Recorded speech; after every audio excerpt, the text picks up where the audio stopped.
지금으로부터 50년도 더 전에 있었던 일입니다. 강원도 춘천시 우두동의 논길 한 구석에서 9살 난 어린 소녀가 사망한 채로 발견됐죠.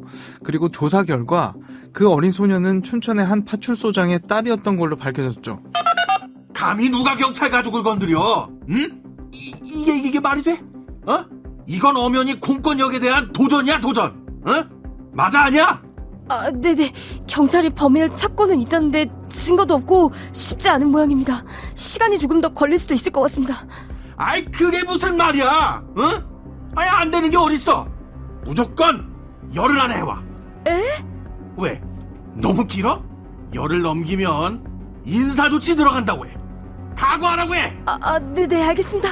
살인범을 잡는 일, 이거 너무나도 중요한 일이지만 글쎄요, 누군가가 자신의 지위를 이용해 닥달한다고 해서 될 일은 아니겠죠. 그런데 당시 이 명령을 내렸던 지휘관은 아마도 이 상식이라는 게 없었던 걸까요?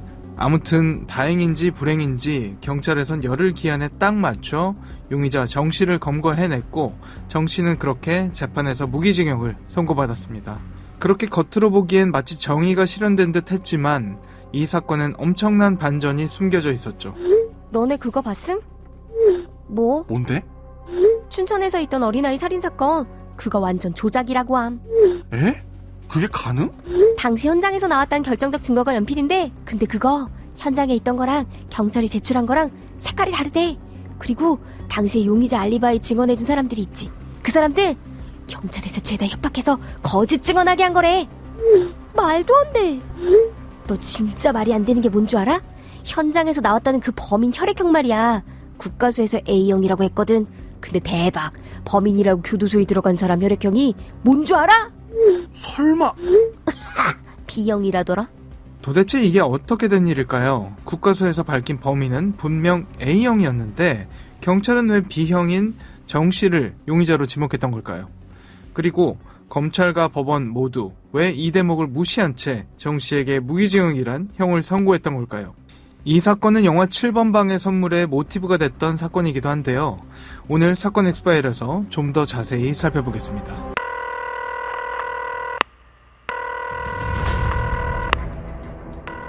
사건은 보이는 것보다 가까이 있다. 이원화 변호사의 사건 엑스파일. 안녕하세요. 이원화 변호사의 사건 엑스파일 이원화입니다. 오늘도 로엘 법무법인 황근주 변호사와 함께합니다. 변호사님 어서 오세요. 안녕하세요. 로엘 법무법인의 황근주 변호사입니다. 정말 오래전에 발생했던 사건인데요. 사건 발생 당시로 거슬러 올라가 보면 어린 여자아이가 사망한 채 발견되는 그런 일이 있었죠. 네, 비극적인 사건입니다. 관련자 모두에게 비극이었던 사건이라고 할 수 있겠습니다. 1972년 9월 29일 강원 춘천시 우두동에 있는 논뚝길에서요. 당시 10살이었던 여자아이가 나체 상태의 시신으로 발견됐습니다. 피해 아동은 파출소장의 딸로 밝혀졌고요. 경악스러운 점은 성폭행까지 당한 후에 살해된 것으로 보인다는 것이었습니다. 네, 지금은 워낙 기술이 발달했습니다만 당시 사건이 벌어진 게 70년대잖아요. 그러다 보니 지금과 같은 DNA 식별 기술 이런 걸 기대할 수는 없었을 것 같은데요. 네, 맞습니다. 당시 현장에서 혈흔과 음모가 발견이 됐지만요. DNA 식별 기술이 없었기 때문에 달리 이를 활용을 할 수 있는 방법도 없었던 것으로 보입니다. 네. 그때 당시 기술로 할 수 있는 거는 혈흔의 혈액형 검사 정도였습니다. 네, CCTV 같은 것도 당연히 없었겠죠. 당연히 없었습니다. 더군다나 피해자가 경찰관의 딸이었기 때문에 경찰이 대대적으로 수사를 벌였지만요. 범인의 윤곽조차 잡을 수 없었습니다. 네. 당시 윗선에서는 이 사건이 국가 치안에 대한 중대한 도전이라 이렇게 보고요. 열흘 안으로 범인을 잡으라고 못 잡을 경우에는 책임자를 문책하겠다고 엄포를 내기도 했습니다. 네. 범인 검거라는 게 시일이 지날수록 어려워진다. 빨리 해야 한다. 이건 맞는 말입니다만 그렇다고 시한을 정하고 닥달한다고 해서 안 잡히던 범인이 나오냐. 그건 아니잖아요. 아무래도 시대가 시대인 만큼 그런 일이 가능했던 거 아닌가 싶긴 하네요. 물론 빨리 범인을 잡으려는 거는 좋지만 그렇다고 방법이 없는데 닥달한다고 범인이 잡히겠습니까? 네. 오히려 이런 상황에서 닥달까지 하게 되면 담당자로서는 무리를 해서라도 범인을 만들어낼 수밖에 없어 보이는데요. 근데 이 사건에서는 그런 일이 실제로 발생을 했습니다. 네. 피해 아동은 사체로 발견되기 이틀 전에 주거지 근처 만화가게로 텔레비전을 보러 갔는데 그게 마지막 모습이었습니다. 네. 경찰은 그 만화가게 주인 정 씨가 범인이라고 발표를 했는데요. 경찰의 발표는 이렇습니다. 사건 당일 피해 아동이 범인의 만화가게에 오니까요. 범인은 지금 TV가 잘 안 나오니까 다른 가게로 보러 가자고 피해 아동을 꼬셔서 인적이 드문 논뚝길로 데려간 다음에 강간하고 살해했다는 겁니다. 그러니까 정 씨가 아이를 성폭행했는데 이게 들킬까봐 걱정이 돼서 아이를 죽였다. 이건가요? 경찰이 설명한 시나리오는 일단 그렇습니다. 근데 이게 끝이 아니라 경찰은 자기네들이 지목한 범인에 대해서 대중적인 확신을 좀 더 높이고 싶었는지 네. 정 씨와 함께 일했던 종업원들을 상태로 정 씨가 종업원들을 상대로 성폭행을 저질렀다는 진술까지 증거로 제출했습니다. 네. 거기다가 경찰의 주장에 따르면 현장에서 범인이 흘린 것으로 보이는 연필과 빗이 발견이 됐는데요. 연필은 정 씨 아들의 것, 빗은 정 씨의 종업원의 것으로 밝혀졌으니 이러한 점도 정 씨가 살인범이라는 증거라고 주장했습니다. 정 씨는 자신의 범행을 인정했나요? 처음에 정 씨는 피해 아동이 그날 만화가게에 오지 않았다라고 진술을 했는데요. 사흘 뒤에는 자기가 범인이 맞다며 모든 범죄 사실을 인정했습니다. 네. 정 씨가 진짜로 범인이고 반성하는 마음에서 자백을 한 거라며 뭐 더할 나위가 없겠지만요. 그게 아니었습니다. 아직도 당시 수사경찰관이 명확하게 인정하지는 않고 있는데요. 여러 정황에 비춰봤을 때 정 씨가 자신의 의지가 아니라 수사관의 강압에 못 이겨서 허위로 자백을 한 것으로 보입니다. 네. 이게 뭐 어떻게 된 건지 모르겠는데 수사관의 강압에 못 이겨 허위로 자백을 했다. 무슨 일이 있었던 걸까요? 정 씨는 경찰관이 옷을 벗기고 구타를 하거나 몸에 찬물을 끼얹으면서 고문을 했다고 주장했습니다. 네. 잠을 재우지 않거나 식사를 제공하지 않기도 했고요. 이에 대해서 당시 사건을 수사한 경찰관은 그런 고문이 있다는 정도는 알고 있지만 정 씨에게 고문을 한 사실은 전혀 없다라고 했고요. 여기까지만 보면 잔혹한 아동 강간 살인범이 자신의 책임을 면하기 위해서 허위로 고문 얘기를 지어낸 거 아니냐 네. 이런 생각이 들 수도 있겠지만요.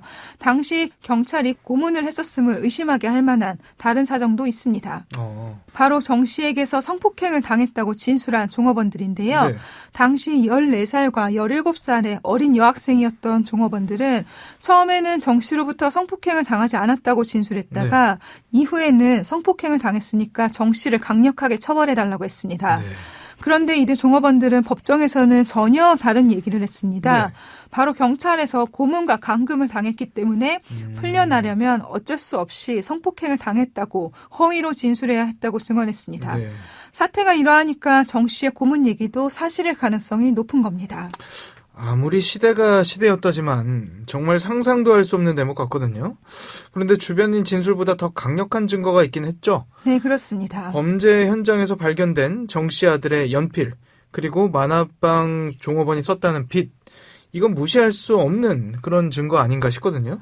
네, 맞습니다. 정 씨로부터 성폭행을 당했다는 2명의 여성 종업원 중에 17살이었던 종업원은요. 현장에서 발견된 빗이 자기 것인데 정 씨가 가져가서 사용했다라고 진술을 했는데요. 네. 말씀드린 것처럼 법정에서는 경찰의 고문과 감금 사실을 밝히면서 빗을 본 적도 없다라고 증언을 했습니다. 네. 그 정 씨 아들 것이라는 연필도 말인데요. 수사 초반에 작성된 현장 검증 조서에는 하늘색의 길이 약 15.8cm의 연필이라고 되어 있었는데 최초로 시신을 발견했던 참고인은 당시 현장에 있던 연필이 노란색 연필이었다고 법정에서 증언하기도 했습니다. 네. 경찰은 정 씨 아들이 이 연필을 자기 것이라고 인정했다라면서 증거로 제출을 했는데요. 네. 나중에 보니까 경찰이 아들에게 네 거 맞냐라고 보여준 연필은 노란색이었다고 합니다. 게다가 정 씨 아들은 경찰에 필통도 제출을 했었는데요. 네. 그래서 경찰이 아들의 필통에서 하늘색 연필을 꺼내서 현장에 갖다 둔 다음에 현장 검증 조서에 하늘색 연필이 발견됐다고 기재한 거 아니냐라는 의혹도 있습니다. 네, 이게 다른 것도 아니고 살인죄를 묻는 거잖아요. 그런데 이렇게까지 억지와 거짓으로 한 사람의 인생을 몰아갈 수 있는 건지 아무리 생각해도 말이 안 된다 싶거든요. 오히려 살인사건이기 때문에 더더욱 철저하게 증거를 밝혔어야 하는 게 아닌가 싶습니다. 지금으로서는 상상도 할 수 없는 일이지만 이게 끝이 아닙니다. 경찰의 고문과 탄압에 못 이겨서 거짓으로 진술했다가 법정에서 진술을 바꾼 종업원 2명이나 경찰의 현장 검증 결과와 다르게 증언한 최초 발견자는요. 법정 증언이 경찰에서 한 진술과 다르다는 이유로 위증죄로 수사를 받고 구속됐습니다. 이뿐만이 아닙니다. 현장에서 범인의 것으로 보이는 혈흔이 발견됐는데요. 국가수 감정 결과 A형 혈액형이라고 나왔거든요. 네네. 근데 정씨 혈액형은 B형입니다. 네. 당시 국가수 발표 결과를 보면 피해 아동의 혈액형 역시 B형이었고요. 네. 즉 현장에서 발견된 혈흔은 피해 아동의 것도 아니고 정씨 것도 아니었습니다. 이걸 경찰이나 검찰, 국가수까지 모두 다 알고 있었을 텐데 문제 제기를 한 사람이 단 한 사람도 없었던 모양이네요. 그 정 씨나 관련자들이 법정에서 경찰의 고문에 대해서 증언을 하기는 했지만 아무도 귀담아 듣지를 않은 것 같습니다. 네. 국가수에서도 정 씨의 혈액형 검사를 하기는 했는지 의문입니다. 네. 결국 처음부터 정 씨가 범인이다라고 단정을 지어버리고 여기에 끼워 맞추기 식으로 수사를 진행했던 것으로 보이고요. 네. 경찰이 적극적으로 증거 조작까지 했던 것 같습니다. 결국 정 씨는 피해 아동에 대한 강간 살인죄가 인정되어서 무기징역형을 선고받았습니다. 반면에 이 사건을 수사했던 경찰관 중 일부는 특진에다가 내무부 장관 표창도 받았다고 합니다. 진짜 어이가 없네요. 그렇게 특진해서 좋았을까 싶습니다. 그러게 말입니다.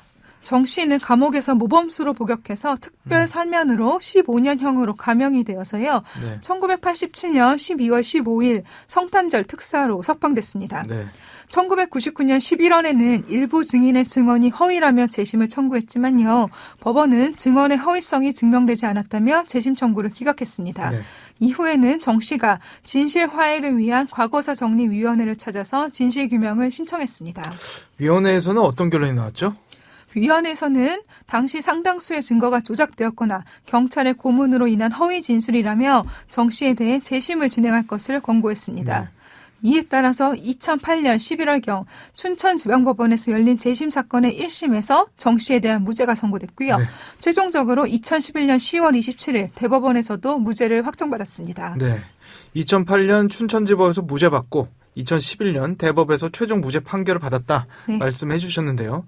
이게 듣고도 기쁘다, 다행이다 이런 마음보다 억울하고 화나는 마음이 더 크거든요. 왜냐하면 대법에서 무죄 받기까지 걸린 시간이 거의 40년입니다. 이걸 대체 어떻게 이해해야 할까 싶고 뭘로 보상할 수 있을지 보상이 가능하긴 한지 참담한데요. 40년이면 한 사람의 인생인데 이걸 무엇으로 보상을 할 수 있을지 상상이 안 갑니다. 네. 더군다나 정 씨는 법원의 이상한 소멸시효 논리에 따라서 이미 국가를 상대로 하는 손해배상 청구권이 시효로 소멸했다는 이유로 보상을 한 푼도 받지 못했습니다. 네. 정 씨가 국가를 상대로 제기한 손해배상 소송에서 1심 법원은 국가가 정 씨와 가족들에게 26억 원 상당을 배상하라라고 판결을 했습니다. 그런데 항소심에서는요. 정 씨의 손해배상 소송은 형사보상을 받은 날로부터 6개월 이내에 제기해야 되는데 그 6개월이 지났다며 청구권이 시효기간 도과로 소멸했다고 판결한 것입니다. 대법원도 항소심과 같은 취지로 판결했고요. 딱 열흘의 시효가 지나서 배상이 어렵다. 변호사님 저희 둘 다 법조인입니다만 이건 좀 너무하다 싶죠? 원래 소멸시효라는 것이 개개인의 사정에 따라서 적용되는 기간이 달라지는 건 아니거든요. 네. 문제는 형사보상을 받은 날로부터 6개월이라는 기준이 과연 타당하냐는 것입니다. 네. 원래는 민법의 규정대로 3년이었거든요. 네. 이후 정 씨는 당시 수사 및 재판에 관여한 경찰과 검사, 판사를 상대로 손해배상 소송을 제기를 했고요. 법원은 경찰관 및 그 유가족들이 정 씨에게 23억 원 상당을 배상하라는 판결을 내렸지만요. 정 씨는 왜 국가가 아닌 개인이 배상을 하라고 하냐면서 배상금을 받지 않겠다고 했습니다. 네. 결국 정 씨는 그 억울한 세월을 보내놓고 어떤 보상도 받지 못하게 된 거네요. 네, 그렇습니다. 이후에 정 씨는 목사로 활동을 하다가 2019년 뇌경색이 발병하셔서 투병하시던 중에 2021년 7월에 숨을 거두셨습니다. 네. 국가 권력의 횡포로 인해서 한 개인과 그 가족의 인생이 송두리째 무너진 것은 물론이고 결국에는 피해 아동을 강간하고 살해한 진범도 잡지 못해서 사건은 영구히 미제로 남게 됐습니다. 네. 사건 엑스파일 오늘 저희가 준비한 내용은 여기까지입니다. 끝곡으로 빌 위더스의 Ain't No Sunshine 들려드리면서 이 시간 마치겠습니다. 여러분은 모두 변호받아 마땅한 사람들입니다. 사건 엑스파일 여러분 고맙습니다.